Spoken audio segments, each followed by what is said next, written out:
Ya, Tante Firda dan Bang, gimana nih tadi hasil laporan di dalam seperti apa?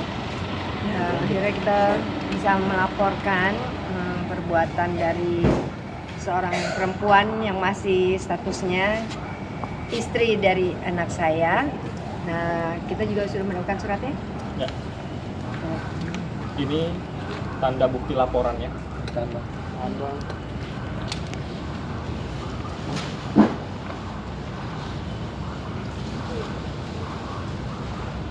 Oke. Oke. Jadi mungkin dari segi hukum Bang bisa dijelasin Bang, pasal apa yang dilaporkan pada hari ini dan dikenakan? Baik.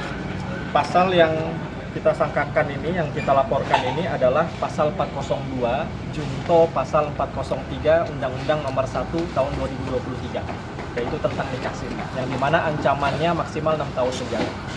Dalam kesempatan ini, saya selaku kuasa hukum dari Raffi Ihsan Muharam ingin mengucapkan apresiasi setinggi-tingginya untuk kepolisian Polda Metro Jaya yang secara profesional menerima berdasarkan bukti-bukti permulaan bukti awal yang kita sampaikan, ya, mulai dari SPKT, kemudian bagian konseling dan penyidik, sehingga kita dapat melakukan proses pelaporan dengan baik.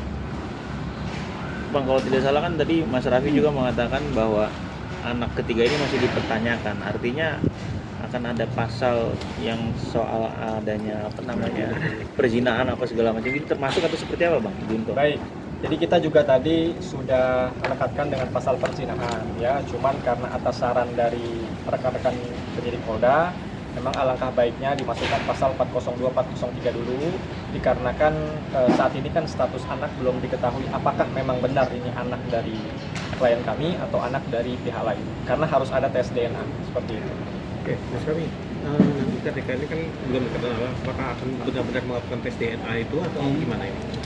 Saya rasa harus lah ya. Harus melewati tes DNA karena biar jelas, anaknya juga jelas, nanti sampai siapa kesian anaknya juga ke depannya nanti. Sampai hari ini belum ada komunikasi Mas Raffi dengan Mbak Mina? Belum ada. Diblokir atau seperti apa? Justru awalnya saya yang blok karena komunikasi itu nggak jelas arahnya kemana gitu. Isinya marah-marah. Isinya marah-marah, hinaan, tekanan, fitnah gitu. Jadi udah buat ini lebih kondusif, saya serahkan ke kuasa hukum aja. Biar nanti jadi ada penengah, ada orang waras tengah-tengah lah istilahnya gitu ya. Jadi nggak salah satu gontok-gontokan, jadi biar clear aja, ada bukti, ada saksi, biar semua berbicara secara fakta gitu aja. Oke Mas, ini kan artinya tadi bukti sudah ada bahwa pernikahan itu terjadi ya. Artinya kan Mas ini ingin terus melanjutkan rumah tangga atau akan seperti apa nih? Saya rasa nggak ada yang mau lanjutin rumah tangga kalau udah seperti ini ya. Karena ini ya hitungannya udah kasus berat kalau di dalam rumah tangga ya. Baik secara hukum Islam, baik secara hukum negara pun seperti itu. Kalau dilanjutin lagi, saya juga untuk mental saya pribadi, mental anak-anak, tumbuh kembangnya itu saya rasa nggak akan baik. Karena memang kasusnya berat buat saya dan di mata hukum mungkin juga seperti itu. Berarti nggak ada kata pintu maaf Mas dari Mas sendiri dan keluarga? Kalau maaf, Udah ya dimaafin. maaf hanya maaf ya. Tapi yang terjadi, apa yang harus dipertanggungjawabkan, dipertanggungjawabkan. Udah itu aja. Berarti akan tetap melanjutkan proses hukum ini ya? Iya, di sini juga bukan saya pengen menjarain orang atau apa ya, tapi karena memang kita hidup di negara hukum, ada proses hukum segala macam, dan itu sempat ditempuh jalur tabayun, jalur ngomong baik-baik, tapi itu kan nggak terjadi. Makanya mungkin inilah jalan yang harus kita lewatin dan harus diselesaikan. Berarti sebelumnya sebelum melaporkan ini sudah ada mediasi dengan keluarga dari perempuan itu seperti apa? Untuk mediasi sendiri itu saya bingung ya.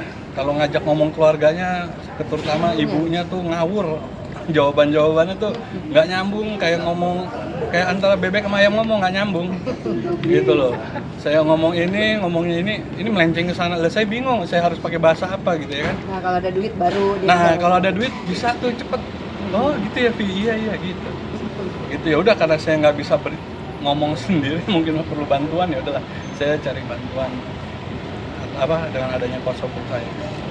Oke, berarti dengan resminya jika memang rumah tangga ini tidak akan berlanjut, berarti hak asuh anak ini akan jatuh ke siapa? Nah, hak anak itu juga Kalau yang jelas ya, anak pertama kan bawaannya Vina. Waktu itu kan dia menikah sama saya, janda anak satu. Itu udah jelas akan ke keluarganya Vina ya. Kalau anak kedua akan saya rawat, saya akan bertanggung jawab atas anak itu. Karena kan kalau untuk kasus ini gimana pun juga pasti hak asuh anak udah otomatis ke saya ya. Karena ini kan ada terjadi perselingkuhan dan kemungkinan ada perzinahan dan juga jarang rawat anak. Vina tuh model orang yang nggak mau rawat anak gitu. Dari anaknya kecil sampai gede itu yang hebohin saya gitu. Oke, Tante Firdan, ini sebenarnya Vina ini sosoknya seperti apa sih untuk Tante sendiri? Awalnya saya melihat Vina itu sosoknya halus gitu ya bicaranya ya, artinya pokoknya dia penuh iba gitu. Kesannya tuh pokoknya orang kalau yang baru kenal sama Vina tuh pasti akan percaya sama omongannya dia, omongnya halus banget gitu. Tapi belakangan setelah ada cerita di balik dia kayak playing victim yang dia bikin fitnah tentang saya, terus dia fitnah adik-adiknya Raffi gitu. Terus saya bilang, ini orang nih apa nih Kak ini? Nah itu yang kenapa kita langsung menilai dia seperti orang yang menderita NPD itu ya. Jadi kok semuanya dibalikin sih gitu lah.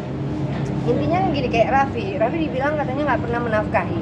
Padahal dari semua keluarganya itu Raffi, adiknya nikah, adiknya melahirkan, adiknya ada kasus sama hukum, itu semuanya Raffi yang keluar uang gitu loh. Maksudnya tapi kenapa dia dibalikin, Raffi nggak pernah nafkahin ya kan? Terus ya urusan anak apa segala macam, padahal Raffi sampai kotoran tuh Pampers bisa nggak diganti kalau Raffi belum pulang kerja. Raffi pulang kerja jam 10 malam, itu Pampers nggak diganti sama Vina. Jadi nunggu Raffi pulang. Orangnya kayak gitu tuh perempuan. Jadi semuanya dibalikin. Kalau ngomong, iya mah Raffi nggak ada ini perhatian sama anak-anak. Itu yang ngomong bukan Raffi loh. Kemarin saya baru tahu justru dari tetangganya Raffi yang selalu melihat dulu, yang suka bilang itu Pampersnya gantiin udah kering tuh gitu kan. Terus ya nunggu Raffi pulang, Raffi belum pulang nih. Terus kayak gitu. Itu cerita kemarin tuh banyak sekali masukan dari tetangga, dari temennya Vina gitu.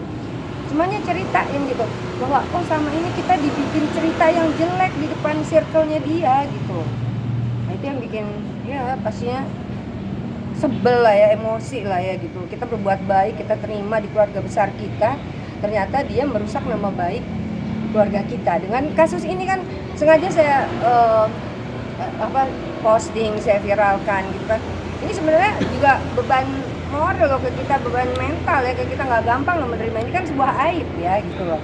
Tapi ya sudahlah, namanya kita mau mencari kebenaran, apalagi anak saya juga mau tahu itu anaknya dia atau bukan gitu. Jadi ya untuk mencapai kebenaran, untuk mencari kebenaran ya mau nggak mau ya kita harus ada yang harus kita korbankan. Loh kita nggak usah berpikir lagi deh malu atau apa, nggak. Kita mau memberikan ke orang-orang sekitar yang pernah diceritakan Vina ini soal jelek tentang kita. Nah ini kita yang mau kita akan counter ya, bahwa kita nggak seperti itu gitu. Terus ya yang penting sih ini anak, status anak kamu ya Kak, kandung apa bukan ya, anak kandung kamu apa bukan ya. Vina tuh jadi anaknya sulung semua dong. Dia sulung semua. Jadi kayak gitu sih. Kalau misalnya buat aku sebenarnya kita dari keluarga besar tidak ada yang berniat untuk penjarain orang ya istilahnya gitu. Tapi kalau misalnya orang berbuat salah ya dia berani bertanggung jawab, seharusnya seperti itu. Nah ini yang kita lagi kejar gitu. Makanya kita juga minta tolong sama Pak Rangga untuk bantu kita untuk secara hukumnya ya kan, mengurus ini semua masalah. Tan, Mas Raffi sempat mencari tahu nggak sih sosok laki-laki yang ada di foto itu mungkin? Ini yang mencari tahu. Iya. Anda gimana? Ini intelijen. Maksudnya sudah mencari tahu, udah berkomunikasi kah dari pihak sana? Enggak komunikasi. Jadi ketika mendapatkan foto yang ada tulisan raja-raja itu, ya kan itu ada namanya Vina binti ini, nama laki-laki itu bin apa? Saya cari dong, biasa dong di media sosial saya cari, dapatlah sosok itu, ya kan sesuai yang difoto. Saya screenshot dulu foto-fotonya, ya kan semua info tentang dia kerja di mana, dia tuh apa statusnya. Setelah itu baru saya follow. Setelah saya follow, akun IG-nya hilang. Nah, ya kan padahal saya itu cuma mau bertanya gitu loh, apa benar kamu menikah dengan yang namanya Vina? Dan setelah itu kita enak tuh, itu kan namanya tabayun kan. Sebelum ini menjadi viral, saya tuh rencananya seperti itu gitu. Apakah kamu benar menikahi Vina? Karena Vina itu statusnya masih istri dari anak saya. Ya, misalkan kita damai apa gimana kan enak sebenarnya. Jangan kayak begini. Ya, kabur-kaburan apa segala macam. Aduh, gini hari kalau selama dia masih tinggal di Indonesia, belum di planet lain, kita kan masih gampang untuk nyari dia gitu. Berarti artinya langkah itu sudah dilakukan kan, tapi tidak ada respon sama sekali. Dan malah tambah banyak loh sekarang bukti-bukti yang diberikan ke kita ya. Betul. Tentang DM lewat ya DM inbox apa segala macam. Seperti apa itu bukti-buktinya? Ya tentang ternyata apa yang dilakukan Vina sebelum sama Raffi, terusnya soal ibunya lah, yang apa Raffi ternyata nih juga baru kemarin kebuka nih perintil-perintilan cerita-ceritanya nih selama ini menikah sama Vina, itu ternyata dia diporotin sama ibunya, suruh bayarin utangnya, kalau misalnya ulang tahun minta hadiah kulkas, HP dan lain sebagainya, belum suruh bayarin semua kebutuhan adiknya tuh ya, gitu. Dia emang kayaknya kalau saya melihat Vina tuh cuma mau memanfaatkan anak saya. Jadi ketika anak saya udah kelihatannya udah mulai sepi nih, udah mulai apa segala macam, dia anggap ya udah nggak. Karena kan Raffi makin lama banyak kan dia udah 6 tahun nih. Makin lama kan dia pinter, dia bisa melihat ini pengeluaran buat apa sih gitu kan. Ya kan kok dia habis-habisannya terus kenapa buat ibunya terus, buat adiknya terus gitu. Mungkin jadi dia belajar, dia mulai filter ya apa pengeluarannya gitu. Nah, itu yang mungkin Vina nggak suka, jadi dia mencari laki-laki lain. Oke, Bang Raffi, sejauh ini merasa dimanfaatkan oleh sang istri? Kalau secara eksplisit ya enggak lah, nggak berjalan seperti apa adanya, tapi ya kesini ya janggal kok. Butuh ini nggak kira-kira gitu, nggak sewajarnya, utangnya banyak gitu kan, terus kelakuannya juga gitu, minta duit mulu dan habis mulu lagi, nggak punya tabungan juga, ini buat apa nih orang gitu. Tapi sempat nanya nggak sih Mas Raffi, Bu, untuk buat apanya? Tahu buat bayar utang, buat Ibunya sih sebenarnya, Iya, ibunya tuh ini pecinta judi, jadi pecinta judi yang utangnya kemana-mana banyak. Jadi kalau bisa ketemu sama Raffi minta 5 juta dong, minta ini masih emang banyak sanggutan yang nge-DM, tagihin Iya. dong utang saya, tagihin dong. ini yang nge-DM nih justru ya, kalau ketemu sama Vina tolong sampein ya utang saya tolong dibayar. DM-nya banyak banget. Udah dikasih ke Pak Rangga. Bang Raffi, selama 6 tahun menjalani hubungan rumah tangga ya, titik poin mana yang akhirnya membuat Bang Raffi tersadar nih? Ya baru-baru ini yang begitu dia Baru melek. melahirkan anak, udah gitu nggak lama saya nerima foto itu. Pada saat foto itu kan nikah dalam keadaan hamil ya, jadi saya bertanya itu anak siapa gitu. Mana ada orang laki-laki nikah dalam keadaan hamil kalau dia itu nggak yakin anaknya dia, dan itu bukan anak muda loh, orang tua di atas saya umur itu. Saya yakin betul itu di atas saya umur.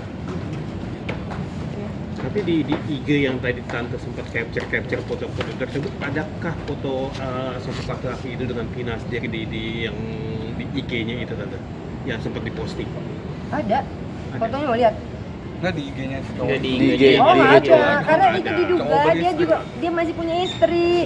Itu mungkin mesti dicari tuh keberadaan laki-laki itu tuh, ya kan? Istrinya masih ada kan? Foto istrinya juga masih kebetulan waktu screenshot dari IG-nya dia ada nih keambil gitu loh.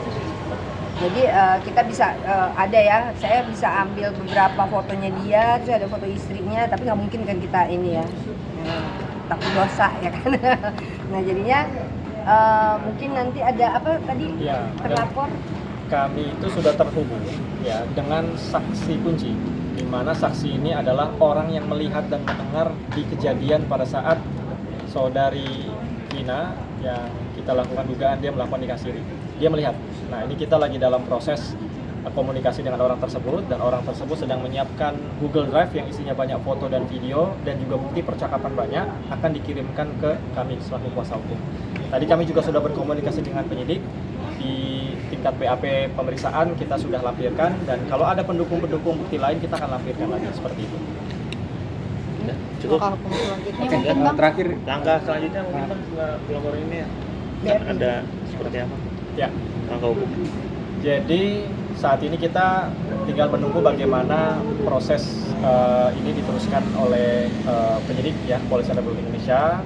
Itu kita sudah melakukan kewajiban, saya sudah mendampingi dari tim kuasa hukum untuk melakukan pelaporan. Selebihnya kita akan serahkan penanganannya 100% kepada pihak kepolisian, pihak penyidik. Apabila nanti kami diperlukan untuk kesaksian atau bukti-bukti pendukung lain, intinya kami siap. Dan kami sudah memegang banyak bukti terkait hal itu, ya, terkait pernikahan istrinya saudari Vina. Kita akan lampirkan nanti berikutnya. Oke, Mas Raffi, ketika nanti seandainya Pina nanti melihat rekaman ini, tayangan ini gitu ya, dia datang ke Mas Raffi dan ke Tante Firda gitu loh, dan meminta maaf, apakah ini akan dicabutkah atau tetap proses hukum tetap akan berjalan? Kita lihat nanti, karena pada saat dia datang belum tentu dia minta maaf. Iya. Dia bukan orang yang kayak begitu, orang playing victim tadi. Apa? Dia bisa bikin cerita baru, Iya. dia bisa bikin fitnah baru. Coba Kan nanti lihat aja kemungkinan pada ada saat dua ya. pada saat dia dipanggil nanti lihat aja Ya, apa yang dia ceritakan. ya. Karena ada kemungkinan minta maaf secara sukarela, secara sadar.